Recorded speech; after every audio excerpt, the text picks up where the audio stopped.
Ever feel like your Wi-Fi and browser are on a break? Let's play Matchmaker and get them talking again.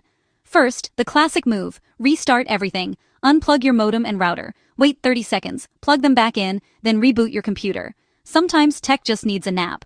Still stuck? Try a different browser or open incognito mode. If one works, your main browser might just need a little spring cleaning. Next, run a malware scan. Sneaky bugs can mess with your connection. And if your firewall or antivirus is being bossy, turn it off briefly to check if that's the troublemaker. Just remember to turn it back on. Clear your browser's cache and cookies. Think of it as cleaning out virtual crumbs.